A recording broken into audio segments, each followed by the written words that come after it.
भंडारा जिल्हा सामान्य रुग्णालयाला गळती लागली असून रुग्णाच्या नातेवाईकांनी संपूर्ण रात्र जागून काढली आहे। त्यामुळे निकृष्ट बांधकामाचा फटका सर्वसामान्य नागरिकांना बसला आहे। भंडारा जिल्हा सामान्य रुग्णालय सर्वसामान्य नागरिकांचा आधार आहे। भंडारा गोंदिया तसेच जवळ असलेल्या मध्य प्रदेश राज्यातील रुग्ण जिल्हा सामान्य रुग्णालयात उपचारासाठी येत असल्याने 2018 मध्ये नवीन इमारत या ठिकाणी बांधण्यात आली। कोरोना काळात या इमारतीला कोरोना इमारत म्हणून नाव देण्यात आले होते, तर आता जनरल आयसीयू वार्ड याच इमारतीत आहे। जिल्ह्यात रात्रभर दमदार पाऊस बरसला। याच पावसामुळे रुग्णालयाची नवनिर्मित इमारत गळू लागली। रुग्णांच्या बेडवर तसेच वरांड्यात पाणी साचले। रुग्णांच्या नातेवाईकांनी अख्खी रात्र जागून काढली असून नागरिकांना मोठा त्रास सहन करावा लागला आहे। आपलं भंडाऱ्याचं जो सामान्य रुग्णालय आहे तो 2 बिल्डिंगमध्ये विभाजन आहे। एक जुनी बिल्डिंग आणि एक 2-3 वर्षाआधी तयार झालेली, जिला आपण कोरोना वार्ड म्हणून जी फेमस आहे। सर्व वार्ड इकडे शिफ्ट झाले, ओपीडी तिकडे आहे। आणि या रात्रीला जो मुसळधार पाऊस आला किंवा आज जो दिवसभर पाऊस सुरू आहे त्या पावसामुळे ही बिल्डिंगला जी गळती आहे, मग गळती असल्यामुळे आम्ही बिल्डिंगच्या वर जाऊन पाहिलं। वर जाऊन पाहिल्यानंतर तिथलं खरं जे आहे बांधकाम जे झालेलं आहे ते निकृष्ट दर्जाचं आहे। तिथून विटा, रेती, सिमेंट आजी ते खस्ते आहे तिथून, त्याच्यामुळे हे बिल्डिंग गळती आहे। आणि ह्या भंडाऱ्याला जी कोणी आपले लोकप्रतिनिधी आमदार असतील, खासदार असतील, ते आरोग्य सेवेशी संबंधित आहेत। म्हणजे एक त्यांचं आमदार साहेबाचं असेल तर मेडिकल कॉलेज आहे, त्यांच्या मिसेस डॉक्टर आहेत, हा भाग वेगळा, आणि खासदार तर हे डॉक्टर साहेबच आहेत।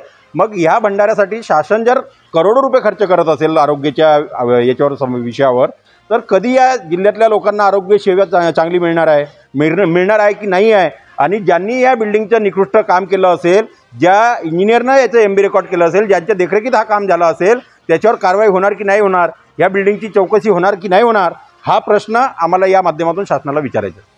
तुम्ही इथं आलेले हॉस्पिटलमध्ये कोण ॲडमिट आहे? आमची आई आहे आणि ॲडमिट ACUमध्ये आहे। आणि तिला रात्री पाऊस आला, तुम्ही कुठं होते काम?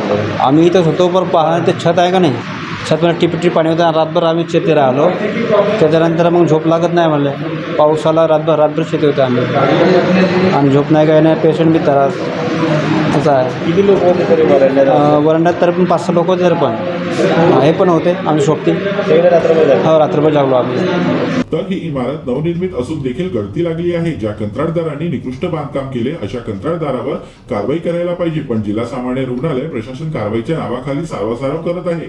स्थानिक आमदार नरेंद्र बोंडेकर यांनी या रुग्णालयात गळती प्रकरणात चौकशी केली जाईल व दोषी कंत्राटदाराला ब्लॅकलिस्टेड केले जाणार असल्याचे सांगितले। जसं माहिती झालं तसं मी त्यांना माहिती घेतली, तर त्यांच्या ही मागच्या म्हणजे माझे आमदार होण्याच्या आदल्या ही मला वाटते बिल्डिंग ही 17-18-19 काहीतरी ती बिल्डिंग बनलेली आहे। आणि मी आता जे संबंधित अधिकाऱ्यांना विचारलं तर ते त्यांचं म्हणणं आहे की 2 बिल्डिंगच्या जॉईंटमधून काहीतरी ते गॅपचं पाणी येतो आहे। पण ते असो, कारण तिथं रुग्ण आहेत, नातेवाईक आहेत, आणि तिथे जर पाणी येत असेल, गैरसोय होत असेल तर हे चुकीचं आहे।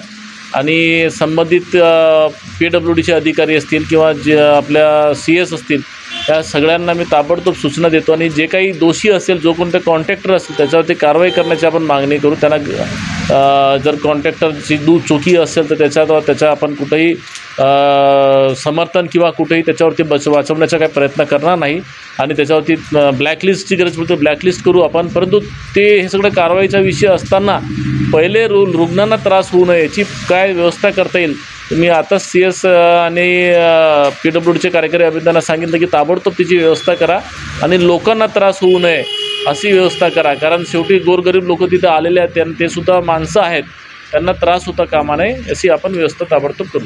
कोट्यावधी रुपये खर्च करून नवीन इमारत बांधकाम करण्यात आली, मात्र बांधकाम विभागाच्या ढिसाळ नियोजनामुळे नागरिकांना त्रास सहन करावा लागत आहे। आता या प्रकरणात खरोखर चौकशी केली जाते की हा प्रकरण देखील दाबला जाईल। अधिकारी व कंत्राटदार दोषी असून देखील चौकशीच्या नावाखाली वेळ काढूपणा केला तर जाणार नाही ना, हे आता पाहण्यासारखं असेल।